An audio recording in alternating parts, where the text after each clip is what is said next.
Bienvenidas a todos y todas.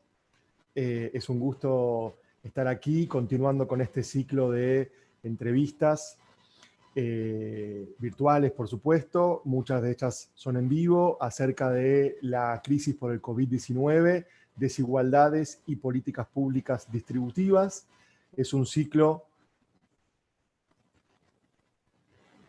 Discúlpenme que estaba acoplando el audio, discúlpenme. Es un ciclo, decía, que estamos organizando desde Flaxo, de la Facultad Latinoamericana de Ciencias Sociales, de la sede, argentina, desde el Consejo Latinoamericano de Ciencias Sociales, Claxo, y desde la Fundación Frederick Ebert en Argentina. ¿Sí? Es un ciclo que ya tiene varias entrevistas en su haber, y hoy estamos aquí. Ahora voy a presentar a nuestro entrevistado de hoy, por supuesto. Lo hacemos conjuntamente. Yo soy Pablo Bomaro, el director de investigación de Claxo, y decía que este ciclo lo hacemos conjuntamente con Flaxo. Suele estar conmigo, acompañándome, o yo acompañándola a ella, mejor dicho, en las entrevistas a, Roxana Mazzola, que es de Flaxo Argentina, y ella hoy por un contratiempo, la verdad que no pudo entrar. Vamos a ver si entra en la mitad de nuestra conversación, pero en principio voy a estar yo. Les cuento quizás a muchas personas que son de Flaxo o que han visto a Roxana en otras entrevistas, solemos hacerlas conjuntamente. Decía entonces que es un ciclo que busca instalar en la agenda pública, promover, de cierta manera, empujar estos temas vinculados con desigualdades y con políticas públicas distributivas en el marco de la coyuntura que vivimos, de la crisis por la pandemia de coronavirus, instalarlas en la agenda pública, en el debate público, tanto a nivel de la conversación política, de la conversación pública, de la conversación, de la conversación social, como también fuertemente, a nivel gubernamental, es decir, para incidir, ojalá, en las políticas públicas que se vayan adoptando, que se están adoptando y que se adoptarán a partir de esta pandemia o de esta crisis por el coronavirus. Hoy nos acompaña entonces Simone Cecchini, que es oficial a cargo de la División de Desarrollo Social de la CEPAL. ¿Sí? Simone, muchas gracias por estar hoy aquí con nosotros, por aceptar esta conversación, este diálogo, esta entrevista pública, que la idea entonces es que podamos dialogar. Bienvenido entonces, Simone. Muchas gracias. Bien, bueno, para que todos y todas sepan, tanto los que están aquí hay unas 60 personas que están en la sala de Zoom, ahora son casi 70, y les damos también una muy bienvenida a quienes nos están acompañando por las redes sociales, por YouTube en vivo y por Facebook en vivo. Muchas gracias a todos y todas y muy bienvenidos y bienvenidas. Les decía que la dinámica, para que ustedes sepan, va a ser la siguiente, ¿sí? O sea, ustedes van a poder escuchar algunas preguntas que tenemos preparadas para Simone, y luego, o mientras hacemos esas preguntas, van a poder preguntar en el chat, ¿sí? Tienen un chat a donde muchos y muchas ya se están saludando, están presentándose desde Puerto Rico, desde Colombia, desde México. No voy a nombrar a todos porque cada vez que uno nombra a todos se empiezan a seguir presentando y obviamente no voy a poder nombrar a 70 personas, pero veo que nos acompañan desde diversas regiones argentinas, diversas provincias, desde Colombia, Puerto Rico y México, al menos eso es lo que estoy leyendo rápidamente. Decía entonces que por ese mismo chat en el que se están presentando, ustedes van a poder hacer preguntas, y al finalizar este diálogo entre Simone, quien les habla, y si entra Roxana Mazzola también, vamos a hacer algunas preguntas de las que ustedes compartan. Ustedes tienen, como están viendo, acceso a su cámara, pero no acceso a micrófono, para no saturar, ¿sí?, esta sala de, reuniones o esta videollamada. Así que lo que los invitamos, o lo que les invitamos, es a hacer sus intervenciones en el chat, por supuesto, ¿sí?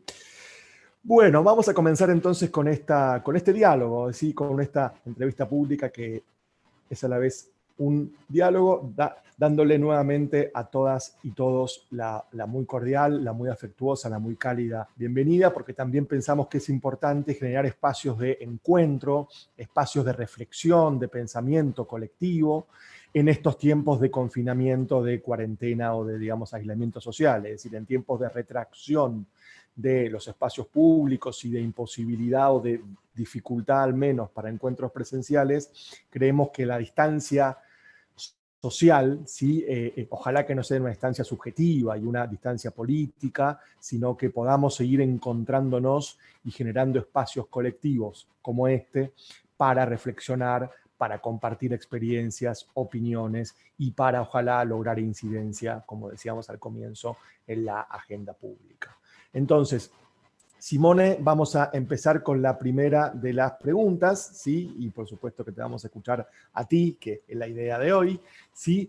La, digamos, primera pregunta tiene que ver con lo siguiente. Digamos, CEPAL viene destacando en sus informes recientes los impactos sociales y económicos del digamos, COVID-19, ¿sí? Ahora, si uno piensa en la pospandemia, no tanto en la dinámica de la pandemia, en la que aún estamos inmersos, por supuesto, sino más en la pospandemia, ¿cómo augura, cómo anticipa CEPAL que va a ser el crecimiento en los países y de los países para los próximos años entonces? Simone, te escuchamos. Gracias. Sí, muchas gracias, Pablo, y también gracias, Roxana, y a Flaxo, a la Claxo por la invitación y por dar esta oportunidad de compartir un poco los análisis, los trabajos que hemos estado haciendo desde la CEPAL. Yo estoy basado en Santiago de Chile, atrás ven el edificio de la CEPAL, los que han estado allá, que lo conocen, si no, ahí pueden por lo menos ver, ahora que estamos todos en casa, nuestra casa, la llamamos así la CEPAL, la casa de todos los latinoamericanos. La verdad, hemos hecho un gran esfuerzo de análisis, de propuesta. Tenemos un observatorio COVID-19 y periódicamente hemos publicado una serie, le llamamos de informes especiales. Por ejemplo, en mayo publicamos uno sobre el desafío social frente a la pandemia. La semana pasada, uno con la OPS sobre economía y salud. Un quinto informe especial fue sobre la nueva cifra de crecimiento y pobreza. Entonces, agradezco esta oportunidad para compartir el trabajo de nuestra casa, ¿no?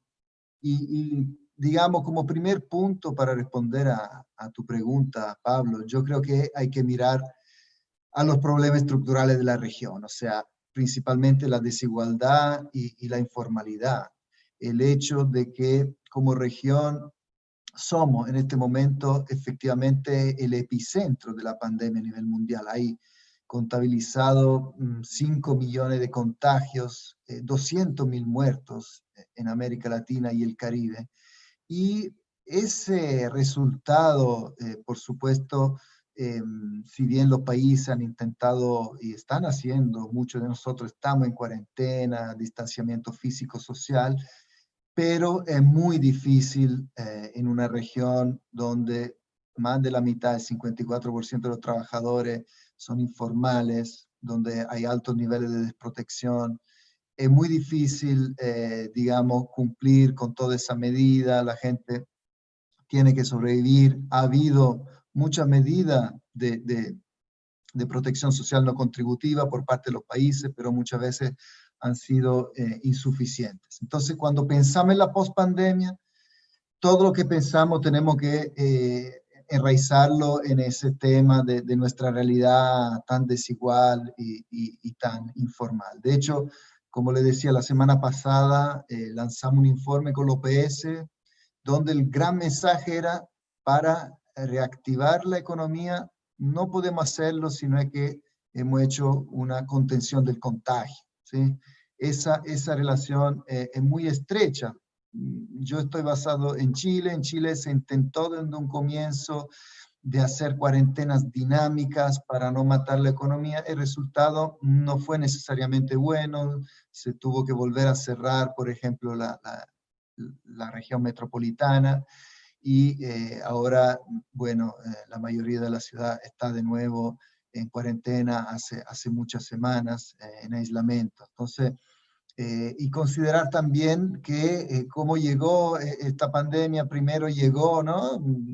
Muchas veces desde quien había viajado, en los barrios más altos, y después se trasladó a los barrios populares, donde hay mucho más hacinamiento, mucho más densidad poblacional, donde por la informalidad es más difícil mantener el distanciamiento, y ahí es donde esta pandemia ha comenzado a hacer estragos. Entonces, eso es la importancia también de ver junto lo económico y lo social. Y en el informe de la semana pasada hablamos de 3 fases, una de contención, una de reactivación y una de reconstrucción.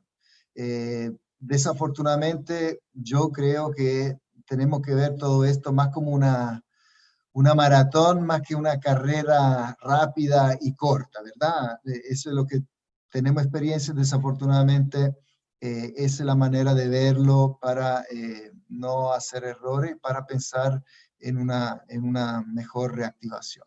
También, para responder la pregunta, veníamos bastante mal desde antes de la pandemia, o sea, tampoco que estábamos en un buen periodo.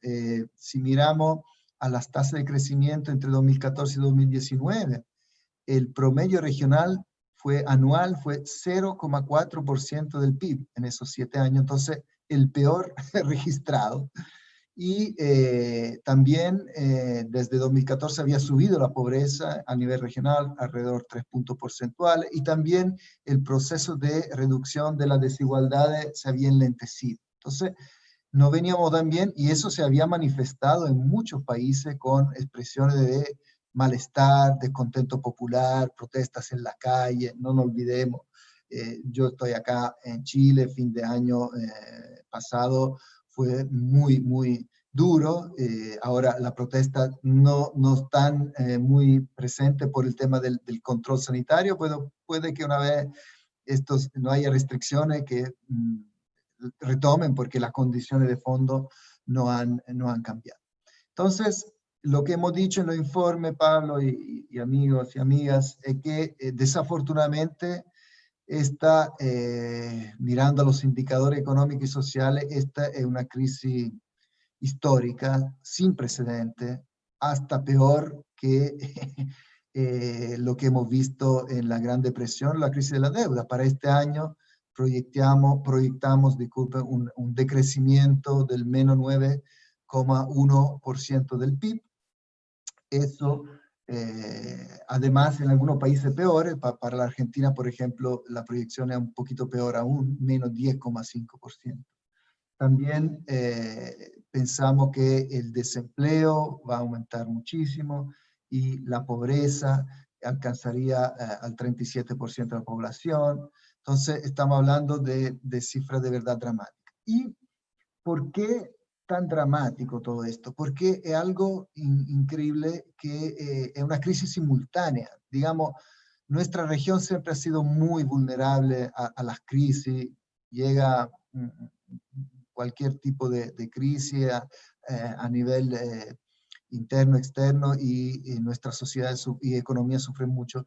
Pero en este caso, lo increíble es que es todo simultáneo, es una crisis que ataca a todo el mundo. Entonces hay factores externos que son muy fuertes, por ejemplo, la baja de los precios de la materia prima y la baja en la demanda de la materia prima, que fue un poco el motor del crecimiento en la época buena, 2002-2012. Y también la caída del comercio mundial, que se estima entre un menos 13, un menos 32%, ¿sí? Y al mismo tiempo de la crisis externa está la crisis interna, que, como decía, también se debe al hecho de que no hemos logrado controlar la pandemia. En algunos países ha habido una actitud no del todo correcta respecto a lo que es esta pandemia y su peligro y la facilidad de expandirse el contagio. En otros países se han tomado las medidas correctas de cuarentena, como por ejemplo en la Argentina, pero igual hay rebrotes, hay dificultades de que todos se queden en casa por esa realidad que le comentaba. Entonces, cuando vamos a ver los factores que explican un poco esta caída del PIB, están 5 factores. Uno, como lo decía, la caída de los precios de la materia prima. También en general, un segundo factor, la reducción en el comercio de bienes. Un tercero, muy importante para algunos países de nuestra región, la reducción de las remesas, porque también los trabajadores que están en Estados Unidos o en Europa están sufriendo, entonces pueden mandar menos recursos, o que están en otros países de la región, porque ha aumentado mucho la migración intrarregional. Y también el tema de la baja en el sector, o casi que va a cero el sector turismo, y finalmente también la región afectada por la volatilidad financiera. Por supuesto, estos 5 factores impactan de manera diferente en los países y también las subregiones, ¿no? Por ejemplo, para los países del Caribe, el tema del turismo es verdaderamente dramático. Hay países donde el 80-90% de la fuerza de trabajo está en el sector turismo y está completamente parada. Países donde la remesa son una fuente clave del PIB, como en Haití, en los países más pobres de Centroamérica. Entonces, y también el tema de la financiero ataca mucho a todos los países. Entonces, en este contexto también hemos visto cuáles son los sectores, digamos, que son más afectados.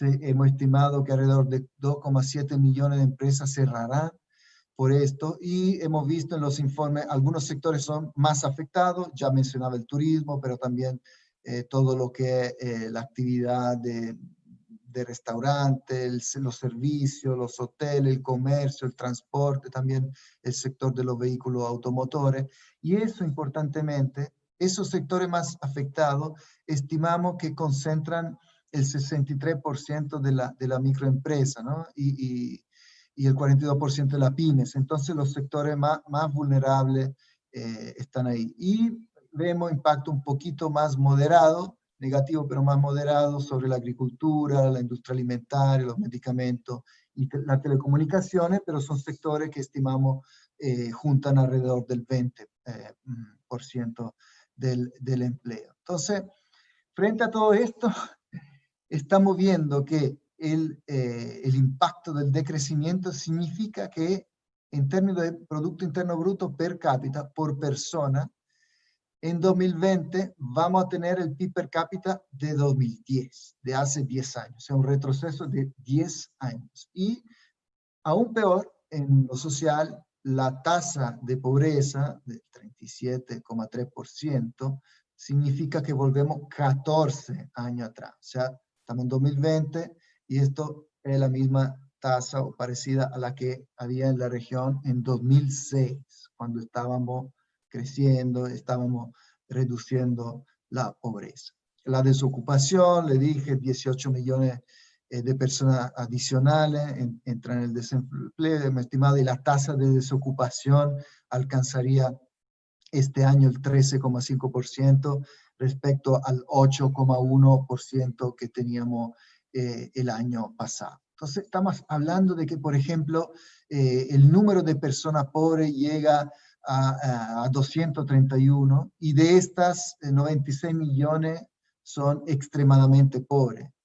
Y cuando digo esta cifra, siempre pueden sonar un poco frías y áridas, pero recordemos, 96 millones que viven la extrema pobreza en América Latina, significa que hay 96 millones de personas que no tienen los ingresos suficientes ni para adquirir una canasta básica de alimentos. O sea, estamos hablando de algo verdaderamente dramático. Y también en la región más desigual del mundo, vemos que esta crisis aumenta la desigualdad. ¿Por qué? Porque, como le decía, los sectores más golpeados son justamente los sectores más informales, más de bajo ingreso, los trabajadores más precarios. Entonces, mientras veíamos hasta el año pasado que la desigualdad del ingreso se reducía en casi todos los países, si bien a un ritmo más lento, en este año vamos a ver que hasta la desigualdad del ingreso va a subir. A nivel regional calculamos en 4,9 puntos porcentuales del Gini. Esto significa, según los países, que el Gini aumentará entre el 1% y el 8%, y nuevamente hay países más golpeados, países que, como la Argentina, tiene un Gini más bajo, de los más bajos de la región, pero donde serían los países donde aumenta más la desigualdad, junto al Ecuador y al Perú. Entonces, también mencionar que frente a todo esto, desde la CEPAL sí hemos hecho algunas propuestas, tanto para el corto como el mediano plazo. Hemos hablado de la necesidad de implementar un ingreso básico de emergencia que dure por lo menos 6 meses y que sea equivalente por lo menos a una línea de pobreza. También pensando en la extrema pobreza, un bono contra el hambre. Hemos pensado en mayores, para el sector ya empresarial, mayores plazos y un periodo de gracia para los créditos, un cofinanciamiento de la nómina salarial y también apoyo para las empresas, pero si son grandes empresas, que ese apoyo, digamos, sea con algunas condicionalidades, tanto en términos de mantener el empleo como de, por ejemplo, movernos hacia una economía más verde. Entonces, como vemos, la pospandemia, vemos que el modelo de desarrollo no estaba bien antes de la pandemia, y esto es dramático, es difícil, pero nos tiene que empujar a cambiar, a mejorar el modelo de desarrollo, a tomar en serio la relación entre lo económico, lo social y lo medioambiental. Lo social no tiene que ser visto como residual. Esa es la gran lección de la crisis de la deuda de los años 80, cuando demoramos 25 años para volver al nivel de pobreza precrisis.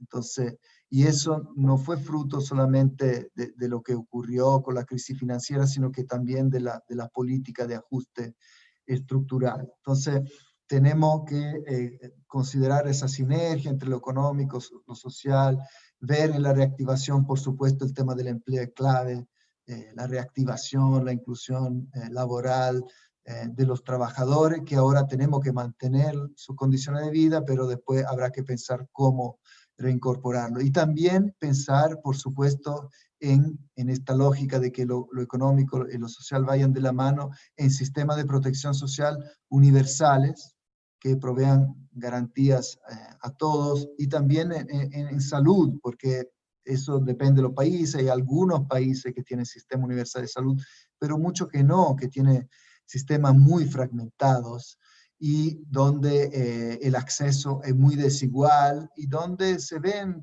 los problemas en estos momentos, no solo en términos de los que faltan ventiladores cuando llegamos ya a las situaciones más críticas, pero también las debilidades, por ejemplo, de la salud primaria, porque esto también hay que controlarlo con medidas de salud primaria. Entonces, si pensamos en un nuevo modelo de desarrollo, pensamos en nueva ecuación entre el Estado, la sociedad, el mercado. Entonces, el gran tema también del cuidado. Lo que hemos visto en esta crisis es que cuando está en cuestión la mera sobrevivencia, ahí se hace clave todo el trabajo de cuidado que no es remunerado, y que en nuestra región, principalmente por un tema cultural, lo hacen las mujeres. Ese trabajo no entra en las cuentas nacionales, pero tiene un valor inmenso. Entonces, desde la CEPAL también estamos hablando de este tema de la economía del cuidado, de los sistemas de cuidado, de valorizar y visibilizar el trabajo de las mujeres. No son solo las mujeres que hacen eso, pero sí principalmente. Y finalmente, decir que esto entonces nos confirma lo que habíamos dicho en 2018, cuando sacamos un informe que se llamaba la ineficiencia de la desigualdad. Acá ha sido una crisis de salud, un virus, y esto ha tenido un impacto gigantesco como decía, en la economía, en la sociedad, mediado justamente por esta desigualdad de la informalidad que nos caracteriza. Así que veo que Roxana nos alcanzó, así que yo paro acá. Simone, Excelente, Simone, sí. muchísimas gracias. Dale, Roxana, te iba a presentar. Dale. No, dale. No, por favor, dale. Muchísimas gracias, Simone, y a todas por estar acá conectados en el día de hoy. La verdad, muy interesante lo que nos compartís respecto al impacto que va a tener para pensar las agendas futuras en América Latina y en países como Argentina, de por dónde van a estar las prioridades de esta agenda más distributiva, partiendo de un panorama que ya venía complejo y que claramente CEPAL siempre nos aporta con sus estudios, con sus evidencias, para poder analizar más profundamente esto. Y una de las consultas que te queríamos hacer, Simone, era pensando de que en Argentina y en varios países de la región hay diversos proyectos de ley vinculados a gravar a las grandes fortunas. ¿Cómo están viendo desde la CEPAL este tipo de desarrollos y si piensan que esto va a tener, y si son medidas de este tipo las que efectivamente puedan ayudar a contrarrestar las desigualdades y si bastan o cómo las están viendo ustedes en términos de si hay estas prioridades de agenda, claramente requieren un financiamiento y que en regiones tan desiguales nos involucra dar un debate en términos de la concentración de las fortunas. Bueno, una pregunta relevante porque como decíamos y como solemos decir, ¿no? Estamos en la región más desigual del mundo, pero en términos de ingresos, también porque los ingresos y la riqueza están muy concentrados en la parte alta de la distribución, o sea, en el famoso top 1%, el 1%, por ejemplo, si bien la Argentina tiene uno de los coeficientes de Gini alrededor de 0,40, que es de los más bajos de la región, junto al Uruguay, igual si vamos a ver, por ejemplo, los ingresos del 1% más rico, ahí vemos que ellos detienen alrededor del 15% del ingreso nacional. Y estoy hablando de ingresos nada más. Entonces, tu pregunta es sobre un impuesto a los super ricos, al patrimonio, ¿verdad? Y remite a un punto clave, que es la necesaria progresividad de la tributación. Porque a ese punto y al otro punto clave que en este momento de pandemia necesitamos de recursos justamente para salvar vidas, salvar personas y salvar la misma economía, en ese círculo virtuoso que esperamos que ocurra, no vicioso tal como lo estamos viendo ahora. Entonces, por supuesto, una mirada progresiva implica que el que más tiene, sea persona, empresa, más contribuya, y eso no necesariamente ocurre en nuestra región. Sabemos que el IVA, el impuesto al valor agregado, es una de las medidas clave en todos los países, y esa significa un gran porcentaje de los recursos para la persona más pobre, y también se hace menos uso de los impuestos directos a la renta de las personas que son un poquito más progresivos. Sí, tengo que decir, si ustedes ven nuestros informes como el panorama fiscal de América Latina, que ha habido un cierto mejoramiento en cuanto a recaudación, a progresividad, pero estamos lejos, por ejemplo, de lo que es la carga tributaria de los países más ricos de la OECD. En la región, en América Latina, alrededor la tributación representa alrededor del 23% del PIB, mientras que en los países de la OCDE un 34% del PIB. Entonces acá hago un inciso también para recordarnos que cuando pensamos en el desarrollo siempre usamos el PIB per cápita para decir si un país es más o menos desarrollado, pero ojo, también fíjense que los países más desarrollados por lo general tienen coeficientes de Gini, por ejemplo, más bajos, y eso no es casual, eso se debe al hecho de que la política fiscal es más progresiva y también el gasto es más progresivo. Entonces, si nos comparamos con los países de la OECD, el Gini antes de impuestos y antes del gasto es muy parecido. pero la acción estatal en los países desarrollados, donde el Estado es más grande y más eficiente, después lleva a Gini más bajos. Entonces, eso es muy importante. Y también en nuestra región tenemos niveles muy, muy elevados de elusión y evasión fiscal estimada en alrededor del 6% del PIB. Entonces, la verdad es que la medida que está en discusión en la Argentina es ciertamente un instrumento válido, una medida pertinente de tomar en cuenta, porque por lo que decíamos, ¿no? Hay que buscar recursos y además de una mirada más progresiva, lo que más tienen están en condición de contribuir más. Por supuesto, hay toda una serie de aspectos técnicos que considerar, porque también cuando estas son medidas que lo impuesto al patrimonio de los súper ricos no es algo muy común. De hecho, en la región, un impuesto al patrimonio lo tiene la Argentina, lo tiene, creo, Colombia y Perú, pero son pocos los países también en Europa. Entonces, también hay que fijarse en dónde van a parar los recursos, hay riesgo de fuga de capitales, y ahí es un tema también de convencer y demostrar que estos recursos se utilizarán para el bien de la población. De hecho, si ustedes habrán seguramente visto que hay algunos clubes de súper ricos que han hablado a nivel mundial de que sí, que esto tiene sentido, que hacer ese esfuerzo porque estamos en tiempos de crisis tan gigantesca que hay que pensar en algo nuevo y están dispuestos a hacerlo. Pero también el Estado tiene que ser eficiente y tomar esos recursos para hacer cosas importantes. Y yo creo que en la Argentina lo hemos visto que se están haciendo cosas importantes.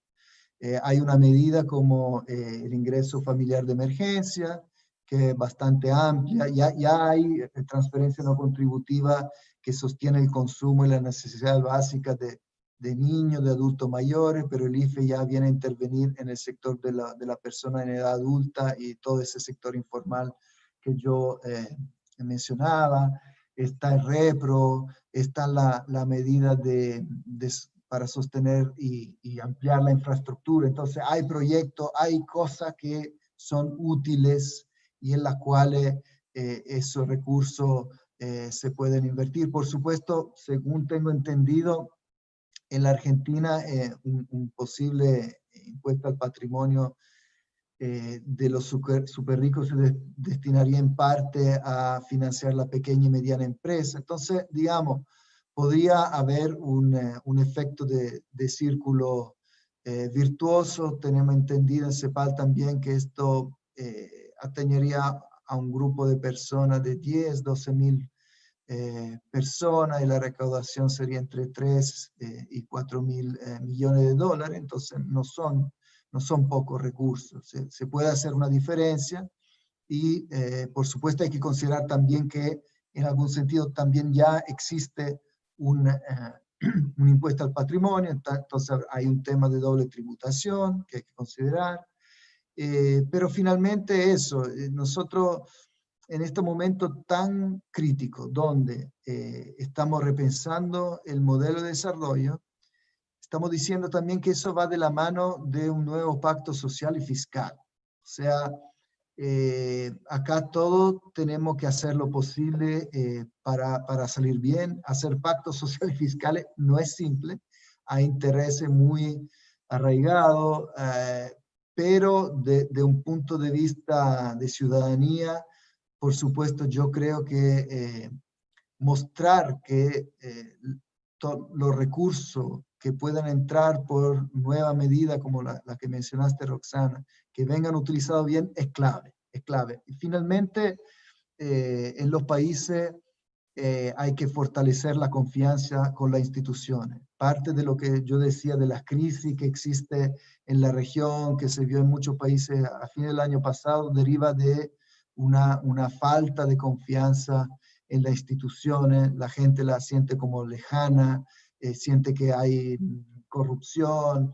Entonces, esos son temas muy complejos, pero que hay que ponerlo también arriba de la mesa y asegurar que nuestro Estado sean lo más eficiente, transparente y con rendición de cuentas posible. Y también recordar que esa no es la única medida, por supuesto. Hay temas muy importantes también para la Argentina. Está el tema de la deuda externa y en ese sentido desde la CEPAL se han hecho esfuerzos también para apoyar digamos, la repactación o moratoria. Entonces, en momentos de crisis sería como raro estar pagando intereses sobre la deuda mientras hay gente que literalmente se muere de hambre, ¿no? Entonces,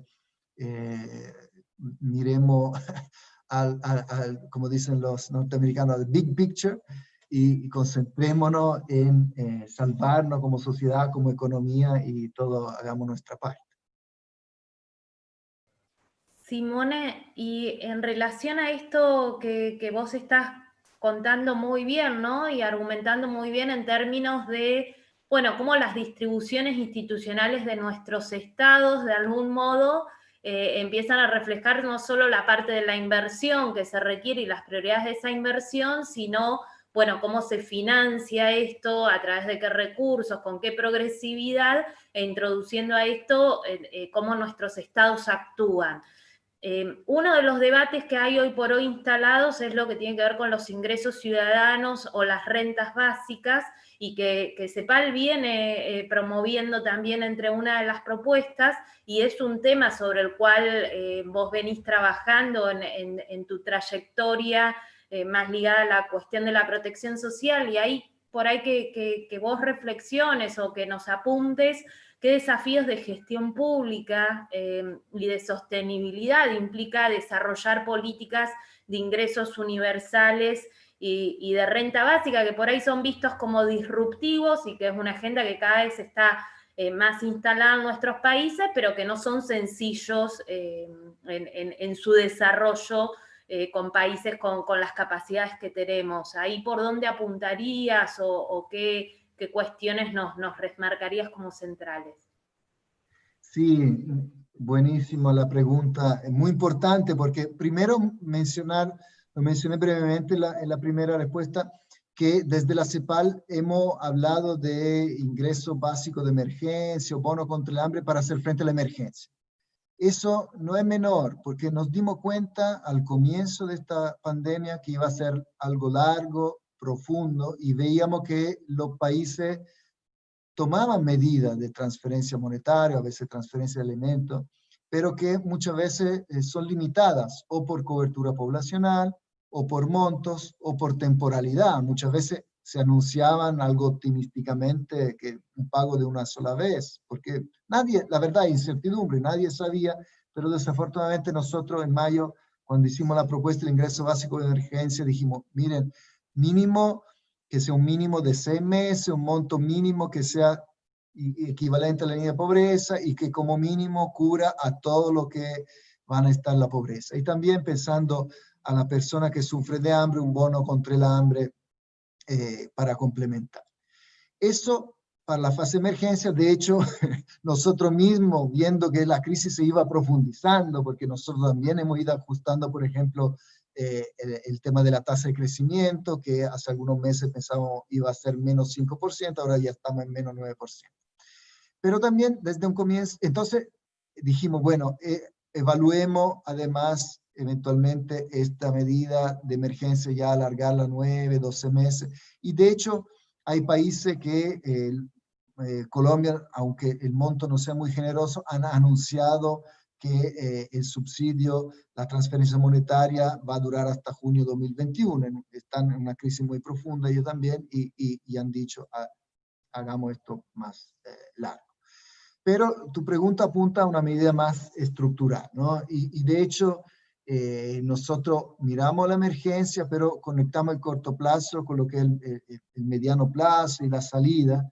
Y ahí sí dijimos en ese informe sobre el desafío social frente al coronavirus que era importante tomar en cuenta la construcción de un ingreso básico universal desde una mirada gradual, progresiva, porque el costo en porcentaje del PIB, si tomamos la definición del libro de ingreso básico universal, es una transferencia a todas las personas, transferencia individual, sin condiciones, ¿verdad? Y permanente en el tiempo. Entonces, esa medida es una medida que puede llegar a costar un 20% del Producto Interno Bruto. Entonces, por eso hablamos de gradualidad, de progresividad, y de manera interesante, también en el informe del Secretario General de la Nación Unida sobre el impacto del coronavirus en América Latina y el Caribe, el mismo Secretario General tomó esa posición de la CEPAL, la puso como una de las medidas de la batería de respuesta a esta crisis, mencionó el ingreso básico universal, y ahí se decía, bueno, frente a esa gradualidad, por ejemplo, pensemos en comenzar con transferencias universales para la niñez, porque sabemos que en la región los niños son los que están en condiciones de mayor pobreza.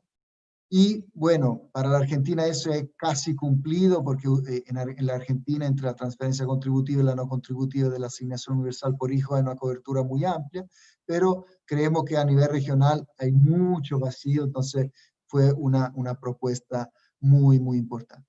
Pero ¿por qué tiene tanto sentido este tema del ingreso básico universal? Por un lado ya estaba en el debate antes de la pandemia, frente a lo que son los desafíos del mundo del trabajo, que vemos que la informalidad sigue siempre altísima, 54%. Vemos que hay todos estos nuevos desafíos del futuro del trabajo, la nueva tecnología, los trabajos siempre más precarios. Entonces ahí también tiene sentido.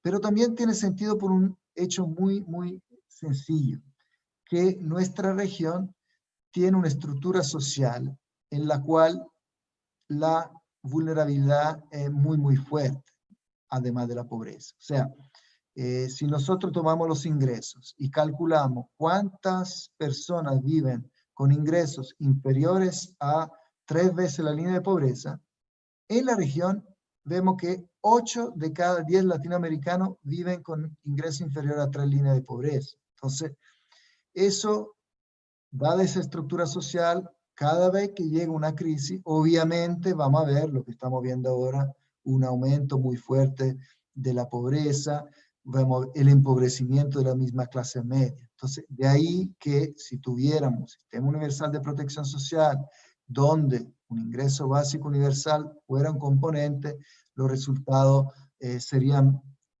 menos dramáticos y posiblemente podríamos haber, digamos, hasta hecho mejor en cuanto a contención de la pandemia. Pero también tú, Roxana, apunta a temas importantes, por ejemplo, de gestión, ¿no? Estas cosas no se hacen de un día para otro, no solo por el tema del financiamiento, pero sino también por un tema operacional. O sea, los países tienen que tener un registro social, un registro de la ciudadanía muy, muy amplio y también sistema de pagos que funcionen. Esto, en ese sentido, la región ha avanzado mucho, también gracias a la que son en el ámbito no contributivo, en el ámbito contributivo, por supuesto, los institutos de seguridad social, y también en los últimos 20 años en el ámbito no contributivo, si bien en Argentina y Uruguay el mismo Instituto de Seguridad Social que hace esos pagos, pero en otros países han sido más entidades adscritas a los ministerios de desarrollo social, donde han creado registros sociales que en algunos casos son bastante amplios. En Chile está 3/4 de la población está en el registro social. Brasil, el CadÚnico, yo creo que creo alrededor de la mitad de la población, digamos. Entonces, durante la pandemia se ha visto cuán importantes son esos registros, cuán importante es mantenerlos actualizados. Eso no es algo trivial, porque en muchos casos se hacen como barridos censales, se ingresa la gente o hay que ir a la municipalidad. Entonces, ha sido importante durante la pandemia también flexibilizar el ingreso a esos registros. Y también la importancia de los sistemas de pago, la modernización del Estado, la posibilidad de hacer pagos vía transferencia, en tarjetas, justo en el momento en que no queremos aglomeraciones de gente que vayan a buscar efectivo a los bancos, a los cajeros, la importancia de esa transferencia. Entonces sí, en ese sentido, si bien la transferencia condicionada a veces se ven como justamente el opuesto a un ingreso básico universal, sí han creado toda una infraestructura para los sistemas de pago y de registro que son muy, muy importantes. También otro punto que creo importante compartir es el de la sostenibilidad, porque cuando pensamos en sostenibilidad de este tipo de medidas, hay que pensar, por supuesto, a la sostenibilidad financiera, pero en CEPAL y en el panorama social, lo hemos dicho algunas veces, hay que pensar a la sostenibilidad como compuesta por 3 elementos esenciales. Uno, una medida de protección social es sostenible si tiene una cobertura suficiente. 2, si las prestaciones también son suficientes. Y 3, si se puede sostener financieramente. Porque si yo tomo, por ejemplo, el sistema de pensiones chileno, que es de fondo de capitalización individual, ¿es sostenible financieramente? Sí. De hecho, se creó para eso, porque el Estado estaba quebrado, se pasó del reparto a la capitalización individual. Es sostenible financieramente, son cuentas individuales, etc. Pero no es sostenible por el otro lado. ¿Por qué?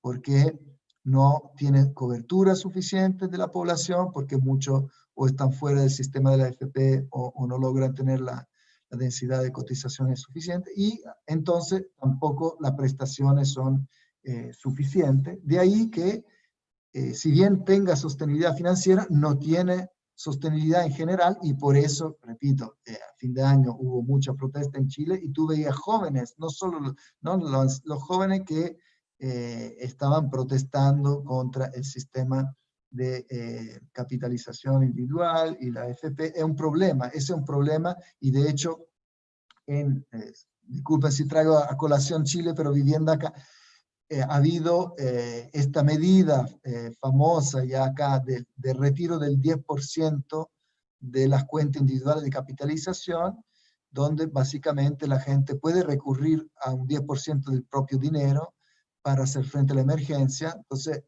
tampoco es una medida ideal, porque si el sistema de pensiones sigue siendo tal cual, significa pensiones más bajas a futuro, pero era algo necesario para la emergencia, y también demostración de que ya hay muy poca sostenibilidad en la sociedad chilena, ya hay mucha crítica a esa medida. Volviendo al ingreso básico universal, también recordar que es una propuesta que se escucha y se propone de distintos ángulos también. Yo he hablado de una implementación gradual, responsable, progresiva. También hay propuestas que la ven de una mirada mucho más individualista, ¿no? Hay proponentes de una renta básica universal que la ven básicamente como una medida para cerrar un montón de programas sociales considerados ineficientes, y donde las personas, al tener acceso a recursos monetarios, se la puedan arreglar en el mercado y ahí adquirir los servicios que les sean necesarios, incluso los servicios sociales de salud y de educación. Y en ese sentido, esa ciertamente no es la mirada de la CEPAL. Nosotros vemos esto, lo que se puede hacer, como una medida adicional, porque no queremos debilitar el Estado. Si la pandemia algo nos ha mostrado, la centralidad del rol del Estado cuando hay una crisis, cuando hay una situación de este tipo, y también creemos que si queremos cambiar el modelo de desarrollo, también hay un rol importante del Estado. Entonces, siempre pensar que si bien es una idea popular que se ha puesto muy en el debate, también hay ángulos muy distintos. También hay una mirada más radical de liberación ciudadana, de pensar, y eso es una mirada importante también, de pensar que al contar con un ingreso estable, grupo de población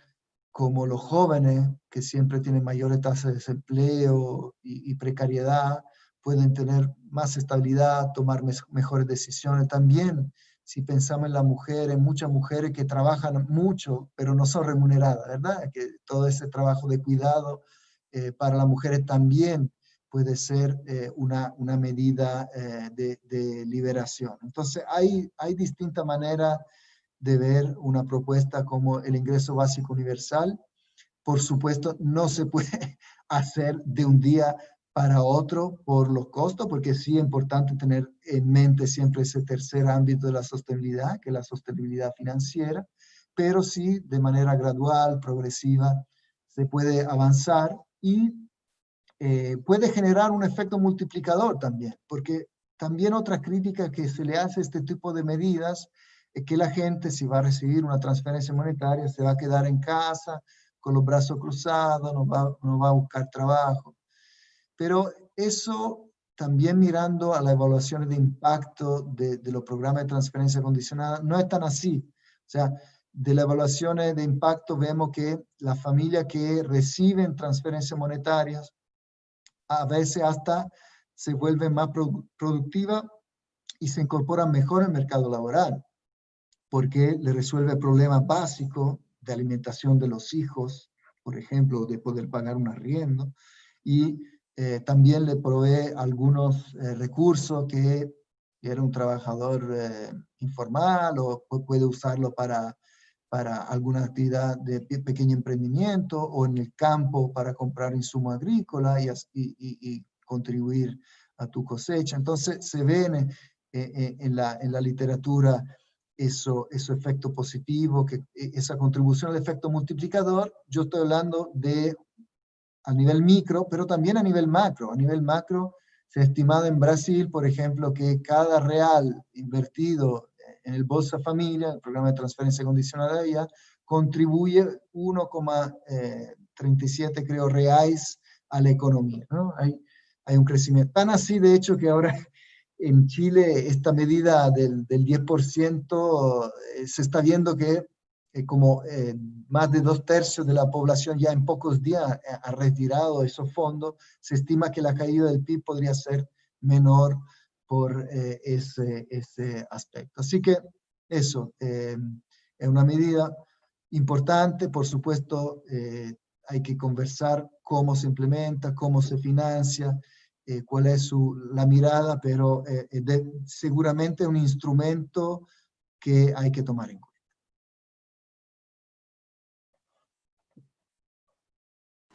Bien, Simone, muchas gracias.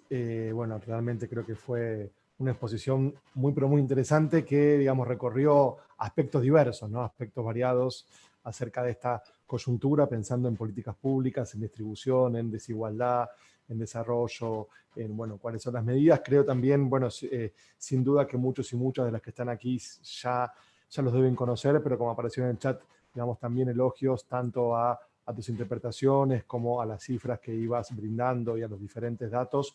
Digamos, les invitamos a todas y todos a leer los informes de la CEPAL. Como bien dijo Simone, hay un último informe que, digamos, salió hace algunas semanas y hay un informe también de junio, si no me equivoco, que actualiza algunas cifras que se dieron a conocer en abril, es decir, cada no sé, 5 o 6 semanas o cada 2 meses hay nuevos datos que brinda CEPAL, entre otras instituciones, pero que brinda CEPAL, por supuesto.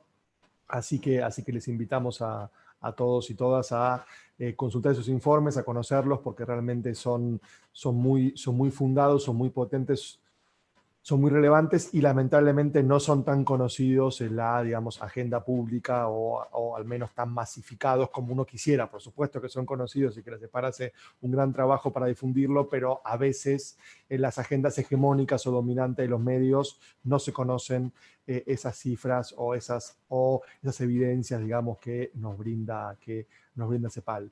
Y también me quedo, además, ahora vamos a las preguntas que hubo en el chat, por supuesto, pero también me quedo, además de con todo lo que tiene que ver, por supuesto, con las políticas públicas y con el tema específico que nos convoca acerca de desigualdades, digamos, distribución, con esto que también decía Simone, ¿no? Porque a veces hay algunos debates, inclusive acá en el chat creo que hubo algunas intervenciones que aludían a eso indirectamente, acerca de las políticas de cierre o de cuarentena o de aislamiento, de confinamiento, ¿no? Una llamada a una supuesta libertad y a una apertura. Y bueno, y tú, digamos, Simone, como, digamos, mostraste que en algunos países a donde se, digamos, abrió o que se muestran como modelos de apertura, han vuelto a cerrar.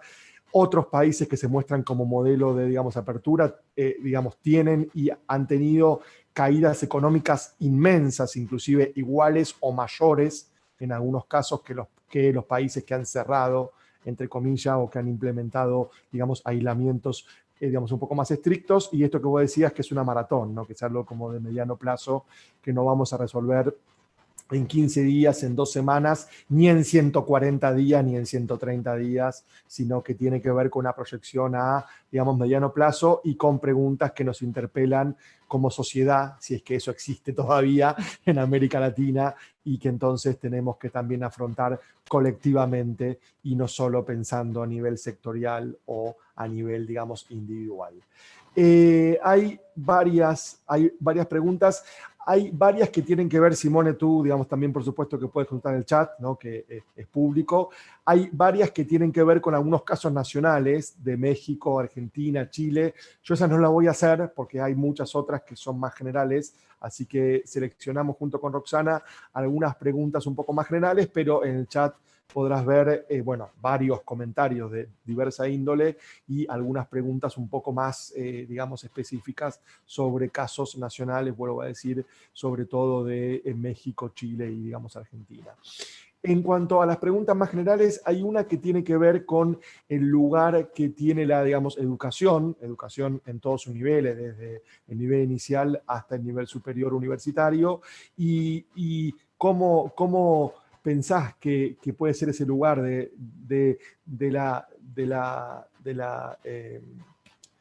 ¿cómo pensás que puede ser el lugar educativo con respecto a las políticas públicas de la pospandemia, ¿no?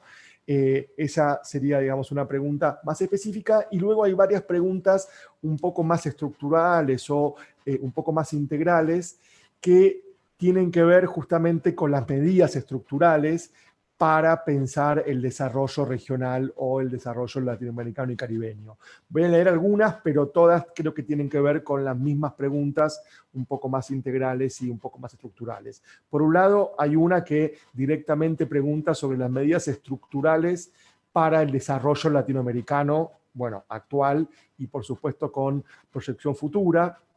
Hay otra que tiene que ver con si vos pensás que hay algún modelo de transformación del actual patrón de, digamos, acumulación, y si hay alguna iniciativa regional en cuanto a repensar los modelos o los patrones de, digamos, acumulación, o las iniciativas quedan más bien, digamos, a nivel de los países o de los estados, también considerando algo que tú creo que mencionaste, pero que está bueno también resaltar, que lamentablemente a nivel mundial, pero también a nivel latinoamericano, no hubo, digamos, no hubo iniciativas potentes de articulación regional. Si los países no han articulado, o sea, ha fallado mucho, no solamente en América Latina, que falló fuertemente, sino también en Europa y en otras regiones, no hubo mecanismos de articulación regional, o sea, todas las instituciones supranacionales, internacionales o los bloques regionales, los diversos bloques que hay, digamos, en América Latina, no han tenido un rol, digamos, protagónico. Casi que los estados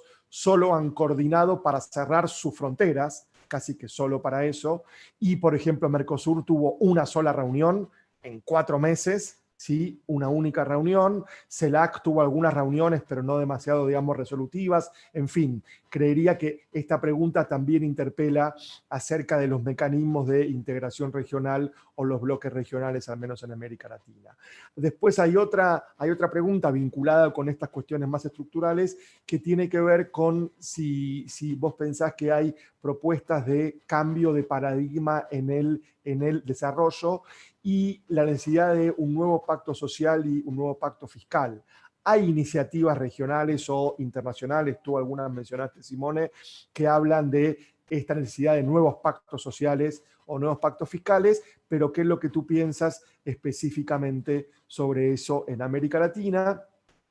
Después hay otra pregunta acerca de las políticas concretas o los proyectos concretos para disminuir la, digamos, desigualdad en América Latina. ¿Cuál es tu posición? Algo, por supuesto, dijiste al respecto, pero hay una pregunta específica acerca de los proyectos concretos para disminuir la o las desigualdades en América Latina.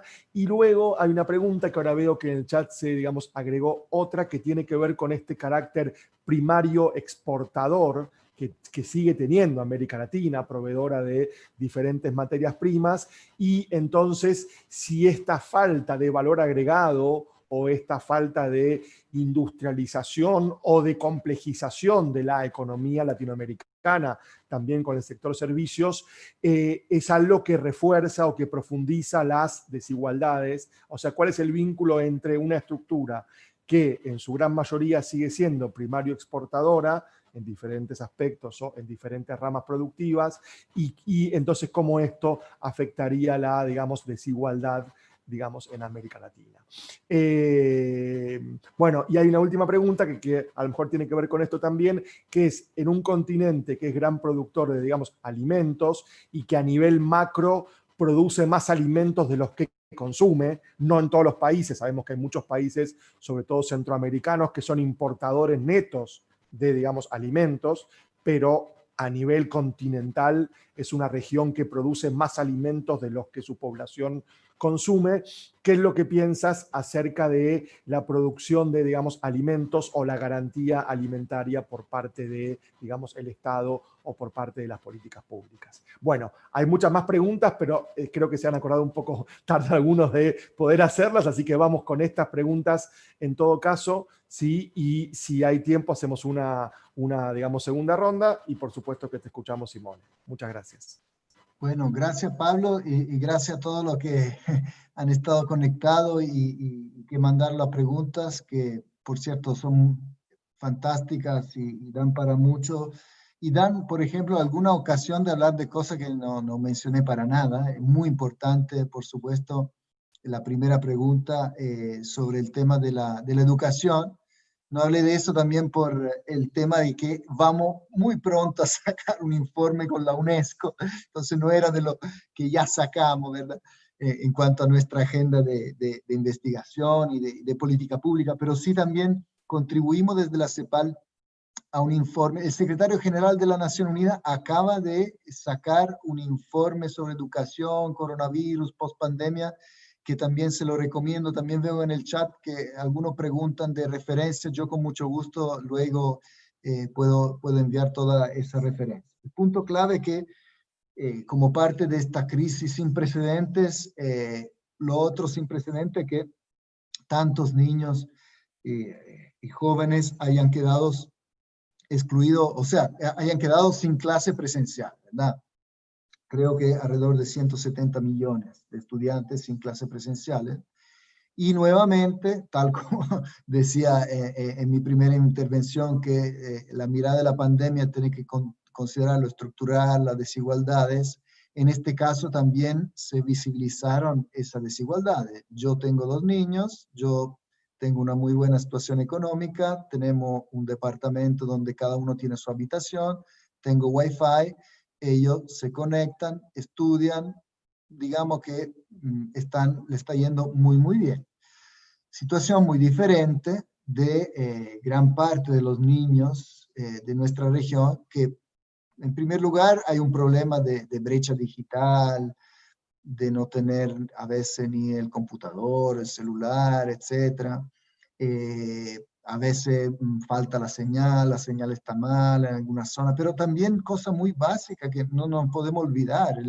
Si un hogar vive con el hacinamiento, es muy difícil que tu casa se convierta en el colegio, ¿verdad? También el clima educacional del hogar. Una cosa es estar con padres que te pueden acompañar, que te guían, y otros padres que no están en condiciones por su bajo nivel educativo de hacer eso. Y también está toda la parte de los educadores que de un día para otro se tienen que reinventar en su profesión porque de repente nadie lo había capacitado para hacer clase telemática. Entonces, desafortunadamente sí, en el ámbito educativo, esto en cuanto a la situación actual, hay un riesgo de aumento de brecha muy, muy grande. Sabemos que en nuestra región hay una gran brecha, por ejemplo, entre lo que son el sector público y el privado, donde los niños de clase más alta tienen mejores resultados, pero esto del cierre de la escuela también puede significar para muchos niños riesgo de abandono escolar y jóvenes en secundaria. Hay muchos niños que tienen que vuelven a trabajar, hay un enorme riesgo de aumento del trabajo infantil. Por el lado positivo, digamos, como siempre se dice, grande crisis, grandes oportunidades, por supuesto que esto muestra, si se bien lo digital, el potencial de educación también a través de estos mecanismos. Entonces, creo que tanto la educación como en general nuestra vida, lo digital ha llegado para quedarse, sea para los estudios, sea para la salud, la telemedicina, sea para las compras online. Y en ese sentido, yo hace 25 años atrás hice mucha investigación sobre la tecnología de información y comunicación para la reducción de la pobreza en la India, y veíamos que eran muy útiles, si bien no es que más que disruptiva, muchas veces son donde hay un buen modelo de desarrollo, ahí te apoya, ¿no? Pero cuando se hablaba de estos temas y se empezaba a hablar de la tecnología digital y de esto como un derecho, como una necesidad básica, a veces la gente te miraba un poco en raro, y desafortunadamente esta pandemia muestra cómo el acceso a redes, el acceso a un celular, a un teléfono, a un computador, ya sea una necesidad básica, ¿verdad? Eso, si un niño no tiene, claro, hay también posibilidad de estudio telemático vía programas de televisión, pero si uno puede mantener el contacto con los profesores, es mucho mejor. Entonces, en el post-pandemia, creo que sí, la escuela tiene un desafío, además post-pandemia, como decía, la pandemia todavía está, entonces tenemos el desafío de ver cómo se vuelve a los colegios, todo el distanciamiento, hay un gran tema por ahí, y posiblemente se mezcle lo digital con lo presencial,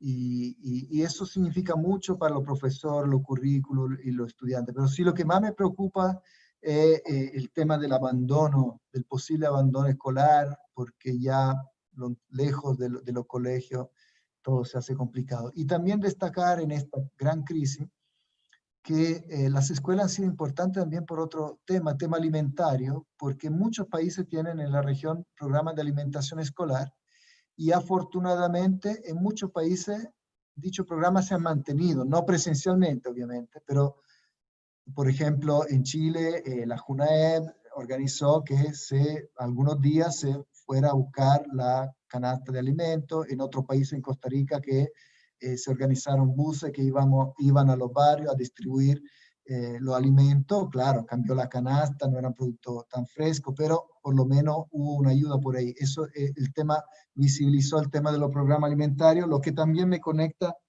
un poco al tema eso de alimentario. Por supuesto, nuestra región en conjunto exportadora, además, si hablamos de la Argentina, una gran riqueza. Hay, como bien decía Pablo, parte de nuestra región que por ejemplo, en este momento es dramático el tema para los países insulares del Caribe. Ellos son importadores netos de alimentos, y sobre todo frente a todas las tensiones comerciales, el problema, han tenido muchos problemas para la importación, su mercado principal es Estados Unidos, y estaban muy preocupados, por ejemplo, hablando con los ministerios de desarrollo social de allá, ellos intentaban fomentar, por ejemplo, cultivos así locales, casi en la huerta de tu propia casa, para sustentar la alimentación. Entonces, el gran tema ahí en cuanto a alimentación, en los países donde sí hay buena producción, el tema de la distribución. Porque una cosa es ser capaces de producir, pero después que llegue a todo lo necesitado y complejo. Nuevamente, caso de Chile, por los atrasos en la entrega de la transferencia monetaria, se decidió entregar cajas de alimentos y ahí empieza una operativa gigantesca si tú no partes de algo ya estructurado y difícil decidir a quién le llega, a quién no le llega, tiene que ser, por supuesto, universal en una localidad, entonces hay complejidades de eso, y justo ayer estaba en una conversación con dirigentes vecinales en población en Chile, y sí, había muchísimas quejas sobre estas famosas cajas de alimentos que llegaban, no llegaban, porque me llegó, al otro le llegó, entonces muy complicado el tema de la distribución. Después hay todo bueno, hay un apartado, digamos, sobre la parte más estructural y económica el reto histórico de nuestra región. Ustedes saben, en la CEPAL hablamos de heterogeneidad estructural y de cómo esa determina en lo económico la desigualdad del ingreso en lo social. ¿A qué nos referimos con eso? Bueno, la mirada de que nuestra región tan dependiente de las materias primas y donde más de la mitad del empleo está en un sector informal que es poco productivo, que tiene poco uso, hace poco uso de la tecnología, que no está para nada globalizado, mientras al otro lado están esas grandes empresas, muchas de ellas exportadoras, puede ser agroindustria o minería, que aportan a 2/3 del PIB regional, pero que emplean al 20% de los trabajadores. Entonces, esa gran brecha, digamos, los trabajadores que se insertan en el sector más productivo y los otros que no, desprotegidos. Entonces, esa desigualdad vía mercado laboral se traslada a la sociedad y genera esa desigualdad del ingreso, de la cual todos sabemos. Entonces, obviamente hay que pensar, cuando hablaba de pensar un nuevo modelo de desarrollo, hay que pensar en toda esta estructura económica, y obviamente desde la CEPAL hay una tradición de pensar en las políticas industriales, también ahí que puede haber algún direccionamiento también de parte del Estado. Muchas veces no se quiere que el Estado se meta en la economía, pero también hay casos exitosos en Asia. Hemos visto que vía investigación, desarrollo, algunos sectores, hasta en los países donde muchas veces se habla en contra de la intervención del Estado, en realidad en Estados Unidos, el Internet o todo lo que es la industria de armamento, la NASA, hay muchos ámbitos que son en realidad públicos y que después crean todo un sector de renovación tecnológica.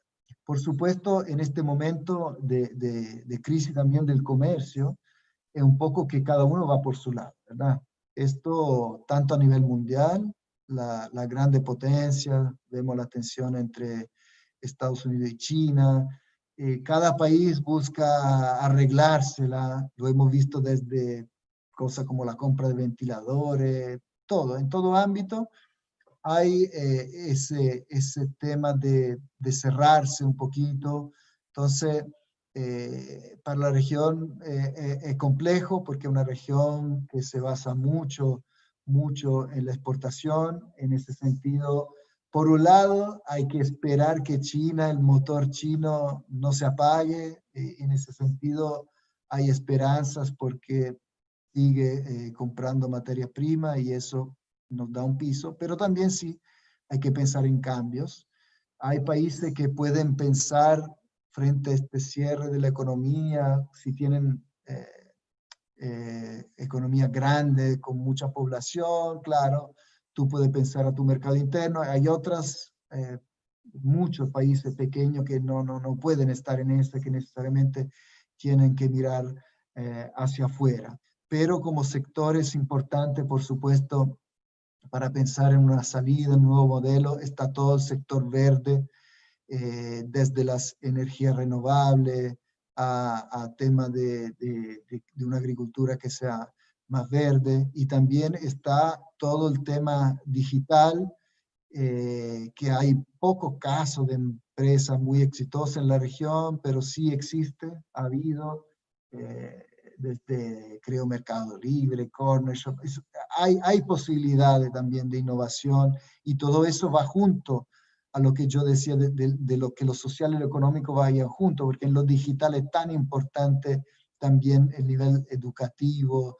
de las personas. Entonces, cuando pensamos, yo estoy en la División de Desarrollo Social, como había una pregunta sobre disminución de las desigualdades, cuando pensamos en ese gran objetivo de disminuir desigualdades, yo la veo así, que hay, por un lado, toda la parte económica, ¿verdad?, de la cual estaba hablando, pero también hay una pata más social, y de eso hemos hablado en los últimos años en la CEPAL, en el sentido, uno, de mirar a la matriz de desigualdad. Yo he hablado mucho de desigualdad del ingreso, pero las desigualdades son múltiples, ustedes lo saben mejor que yo, la desigualdad de género, la desigualdad por raza, etnia, las desigualdades territoriales, los problemas que enfrentan las personas migrantes, los discapacitados, etc. Entonces, mirar al conjunto de las desigualdades es muy importante. Y muchas de esas desigualdades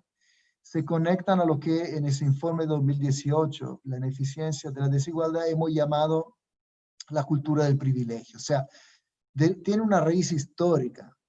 Tenemos que mirar a nuestra historia, a cómo se desarrollaron nuestro Estado, el Estado-Nación, y que en muchos casos ha habido un grupo, sectores de poder que han mantenido a otros en una situación lamentable, ¿no? Y entonces que han vivido los privilegios, y eso es un poco lo que tenemos que cambiar, la cultura del privilegio, de no aceptar discriminación tan abierta contra las mujeres o contra los pueblos indígenas o los afrodescendientes, ¿verdad? Esos son temas muy complejos.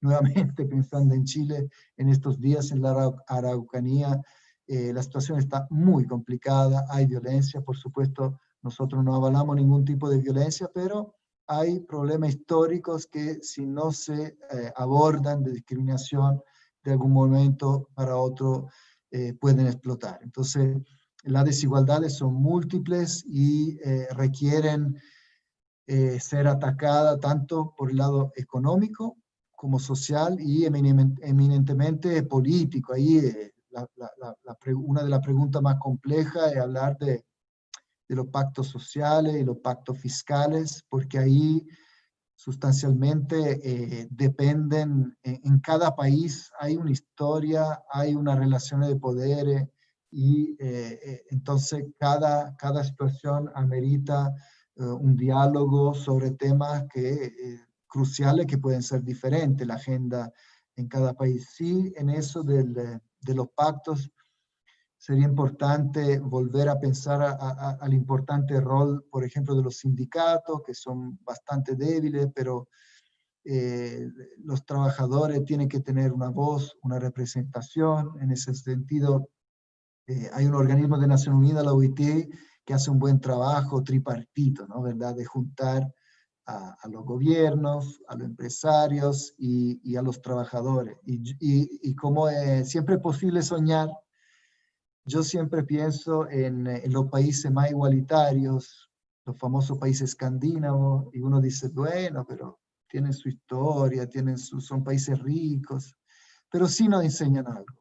Porque, en primer lugar, el estado de bienestar allá no se creó una vez que eran países ricos, al contrario. O sea, ese es un punto clave. Por ejemplo, Noruega era un país más equitativo antes de encontrar el petróleo. ¿Y por qué? Porque era una sociedad bastante cohesionada, sin la fractura como como las nuestras, donde hubo la capacidad de los empleadores y los trabajadores de sentarse juntos y de acordar, por ejemplo, lo que se llama compresión salarial, que en cada empresa no hubiera más de un cierto múltiplo de diferencia entre el que gana menos y el que gana más. O sea, es el diálogo social bien concreto. O sea, reducir desigualdades en las empresas, ¿no? Eso es un ejemplo muy claro. Y nosotros, como región, si miramos por nuestro nivel de PIB, tenemos niveles de tributación y de gasto social que son inferiores, por ejemplo, a los de Europa cuando tenían nuestros mismos niveles de PIB. Entonces, ha habido un desarrollo menor del estado de bienestar y eso responde también a razones ideológicas y de influencias y de intereses. Y por eso en esos pactos sociales y fiscales hay que hablar de estas cosas, hay que ponerse de acuerdo. Y repito, lo que es muy difícil de convencer quien no está de acuerdo con esto es de que sí haya la posibilidad de crear un círculo virtuoso.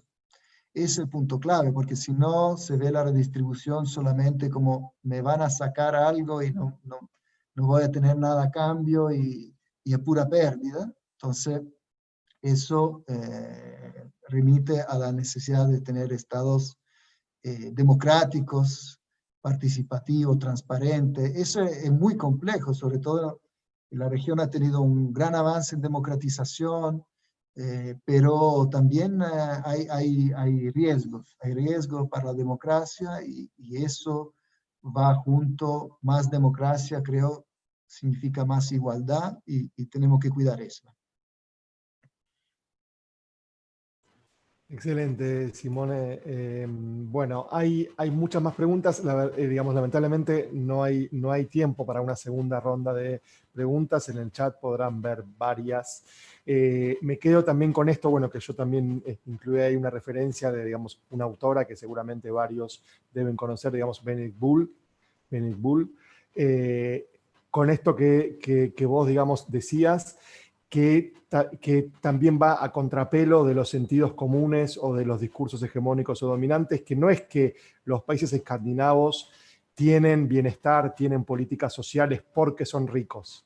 Más bien al revés. Y Benedict Bull muestra esto, cómo la discusión del pacto social en Noruega y en Suecia fue previa a la riqueza de los últimos 40 años. Y casi que ella, junto con varios autores, demuestran que el bienestar escandinavo de los últimos 30 o 40 años se sustenta en el pacto social de alta sindicalización, de, como tú mismo decías, poca diferencia salarial o un buen Gini, digamos, y de hecho son los países del mundo hoy en día que tienen más alta tasa de sindicalización, sobre todo luego de que por Inglaterra pasó el neoliberalismo de Thatcher de los años 80, ¿no? Hoy los países de más alta tasa de sindicalización son los países escandinavos, por lo tanto creo que es muy importante tomar eso, porque a veces se los pone como ejemplo, inclusive Suecia como un ejemplo de administración de la pandemia, aunque los mismos suecos ahora se están autocriticando de lo que han hecho, ¿no? Pero no se ve justamente la matriz fiscal, la matriz de pacto social, los acuerdos entre trabajo y, digamos, capital, las políticas públicas, que vuelvo a decir, hay que ir a buscarlas hace 30, 40 años y no en los últimos 5 o en los últimos 10. No hay tiempo para nuevas preguntas, pero sí lo que quería sugerir, o lo que quería introducir, más que sugerir, perdón, tiene que ver con algunas últimas preguntas que solo quería mencionar el tema, que también se refieren a la capacidad societal, territorial, comunitaria de la política pública, porque creo que esta pandemia también mostró la necesidad de fortalecer los estados, pero también mostró la incapacidad, la fragilidad o la debilidad de varios estados, ¿sí? De varios estados para poder tener capilaridad, para poder tener penetración, para poder tener una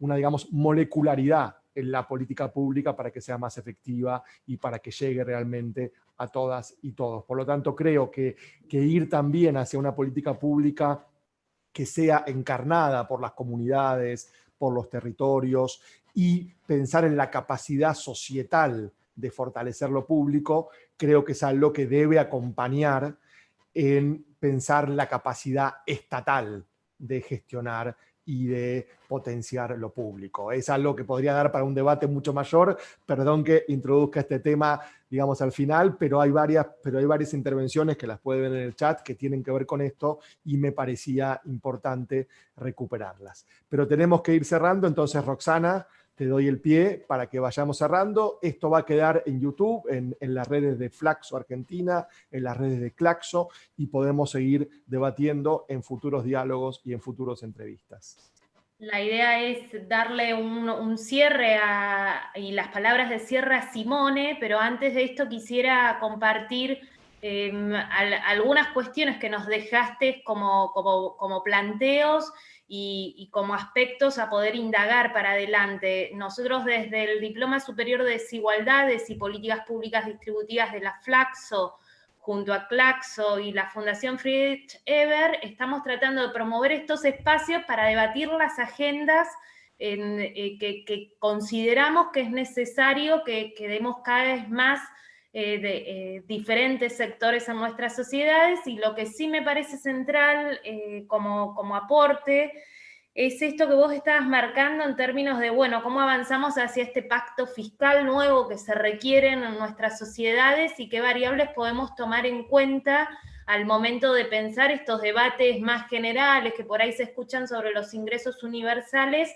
donde ahí es central atender a que las prestaciones sean suficientes, a que la integralidad de esas prestaciones también sean suficientes, a que la sostenibilidad política y no solo económica sea posible de abordar, y ahí se relaciona con esto de la cuestión de la capacidad societal que tenemos que desarrollar para sostener este tipo de transformaciones que se requieren en la región latinoamericana. Y hay muchas preguntas y muchos interrogantes en torno a cómo construimos masa crítica y formación en profesionales que logren dar vuelta a esta cultura del privilegio que por ahí mencionaba Simone, que es parte u otra dimensión más que debemos incorporar cada vez más fuertemente a los análisis para poder dar lugar a nuevos modelos de gestión pública para estos sistemas de protección social más universales y más integrados que todavía se debe en la región para adelante, y que no estén para nada disociados de los modelos de desarrollo. O sea, cada vez más tenemos que hablar de modelos de desarrollo que se acoplen no solo a un crecimiento económico, sino a una agenda de reducción de las desigualdades que son múltiples y que tienen en el centro de la escena a las trabajadoras y a los trabajadores, pero también a sectores de la población muy prioritarios y que hoy no están en muchos de los sistemas de protección social y de seguridad social, como son las infancias, las adolescencias y las juventudes, donde ahí todavía, bueno, vos ahí planteás, Simone, hay en la discusión de los ingresos universales algunas aristas por donde se podría dar cierta factibilidad en implementaciones, que pensemos en esquemas que no sean solo el sistema de integración de datos de los catastros de los sectores más vulnerables, sino también integrados con los sectores más contributivos para que a fin de cuentas generen procesos de mayor integración social y que no se vean como amenaza cada vez que se plantean las reformas fiscales más progresivas a dar en los países donde digan, bueno, me van a sacar todo y yo que recibo cambio, y como que no son todos los sectores de la sociedad parte de estos. O sea, muchas aristas que distes a partir de tu intervención vinculado a estos temas, y que te agradecemos enormemente todo el tiempo que dispusiste, así como los trabajos que vienen desarrollando desde la CEPAL y que vos estás liderando en varios de esos procesos, porque nos ayudan mucho a quienes creemos en estas temáticas a poder tener datos desde los cuales avalar estas argumentaciones y estas reformas de agenda que son necesarias. Simone, te dejo y te dejamos el cierre para vos con algunas palabras finales y reflexiones. Gracias, Roxana, gracias, Pablo, gracias a todos los que han estado ahí preguntando, escuchando. Nosotros, la CEPAL, somos una organización de latinoamericanos para los latinoamericanos, y quería concluir con una frase de Gramsci, porque yo en realidad, como nací en Italia, soy italiano, pero me siento adoptado, que dice que hay un pesimismo de la inteligencia y un optimismo de la voluntad. Estamos frente a la mayor crisis económica de la historia, menos 9,1% del PIB, 13,5% el desempleo, cae el comercio, sube la pobreza del 37%, sube la desigualdad. Nos podríamos desanimar mucho y es muy duro lo que mucha gente está viviendo.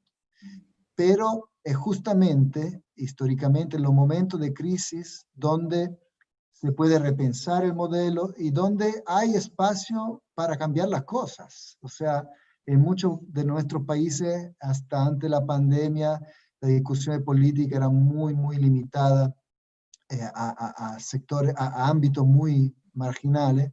Hoy en día sí podemos repensar y justamente tenemos que hacerlo, proponer cosas nuevas que nos lleven a una sociedad más justa, más equitativa. Eso es lo que tenemos que hacer. Y yo miro la historia, por ejemplo, fue después de la Segunda Guerra Mundial o durante, que en Inglaterra, por ejemplo, William Beveridge propuso un sistema universal de salud, el National Health Center, y, digamos, el NHS, National Health Service, y todos los servicios, la integración de lo contributivo y lo no contributivo. Entonces, ese universalismo del cual hablamos se puede hacer porque estamos todos en el mismo bote y no se tiene que hundir. Y tenemos que remar juntos como sociedades y mantener ese optimismo de la voluntad, si bien las cifras sean muy, muy malas. Muchas gracias. Muchas gracias. Excelente, Simón. Entonces nos despedimos todas y todos. Los videos siguen en las redes y hasta la próxima entrevista, ¿verdad, Roxana? Hasta la próxima entrevista. Los invitamos el martes próximo a ver otra entrevista del ciclo de entrevistas COVID-19, desigualdades y políticas públicas distributivas. Las próximas semanas van a estar Rubén Lobolo y Gabriel Kessler para continuar enriqueciendo estos debates. Muchas gracias. Chao.